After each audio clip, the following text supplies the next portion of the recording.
మహారాష్ట్రలో కాంగ్రెస్ పార్టీ ఓడిపోవడాన్ని పెద్ద భూతద్దంలో పెట్టి చూపిస్తున్నారు తెలంగాణ బీజేపీ అలాగే బీఆర్ఎస్ పార్టీ నాయకులు. రేవంత్ రెడ్డి గారి వల్లే మహారాష్ట్రలో కాంగ్రెస్ పార్టీ ఓడిపోయింది అని బీఆర్ఎస్ పార్టీ నాయకులు తెలంగాణలో ప్రచారం చేసే ప్రయత్నం అయితే చేస్తున్నారు, కానీ అది పెద్దగా వర్కౌట్ అవ్వడం లేదు.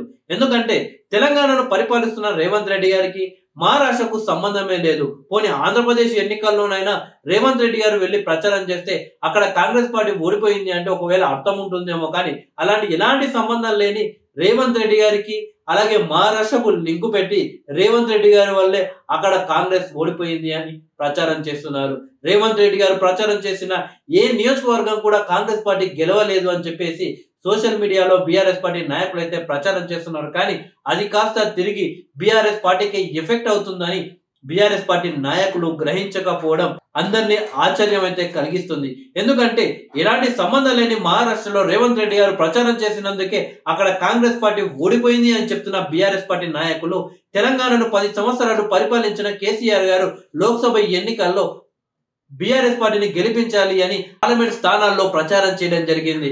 అయినా తెలంగాణ ప్రజలు బీఆర్ఎస్ పార్టీకి 0 సీట్లే ఇవ్వడం జరిగింది. అంటే కేసీఆర్ గారు తెలంగాణలో ప్రచారం చేసినందుకే బీఆర్ఎస్ పార్టీకి 0 సీట్లు వచ్చాయా?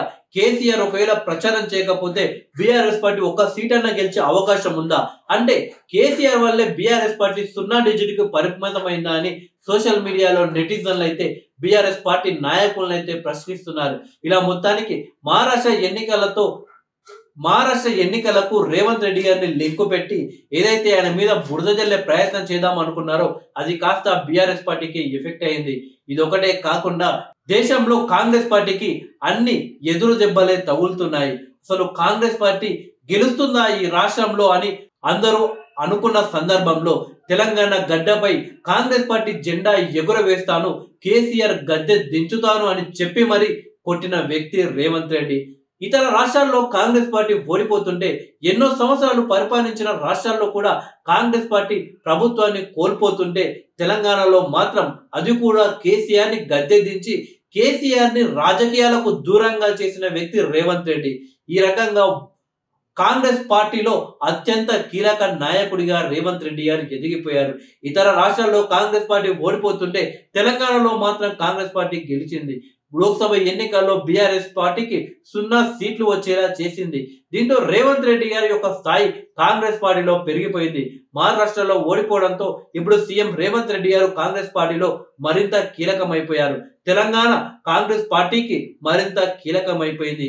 అంతా కాంగ్రెస్ లో ఇక రేవంత్ రెడ్డి గారి గ్రాఫ్ పడిపోతుంది అని బీఆర్ఎస్ పార్టీ నాయకులు ప్రచారం చేస్తున్నారు. కానీ ప్రస్తుతం రేవంత్ రెడ్డి గారి గ్రాఫ్ మహారాష్ట్ర ఎన్నికల్లో కాంగ్రెస్ పార్టీ ఓడిపోవడంతో కాంగ్రెస్ పార్టీలో రేవంత్ రెడ్డి గారి యొక్క స్థాయి, ఆయన గ్రాఫ్ మరింత పెరిగిపోయిందని చెప్పవచ్చు. ప్రస్తుతం దేశంలో అత్యంత ముఖ్యమైన కాంగ్రెస్ పార్టీ నాయకులు రాహుల్ గాంధీ గారికి అత్యంత నమ్మకమైన వ్యక్తుల్లో టాప్ 5లో రేవంత్ రెడ్డి గారు ఒకరిగా నిల్చున్నారంటేనే అర్థం చేసుకోవచ్చు ఇప్పుడు రేవంత్ రెడ్డి గారి అవసరం కాంగ్రెస్ పార్టీకి ఎంత అవసరము అని.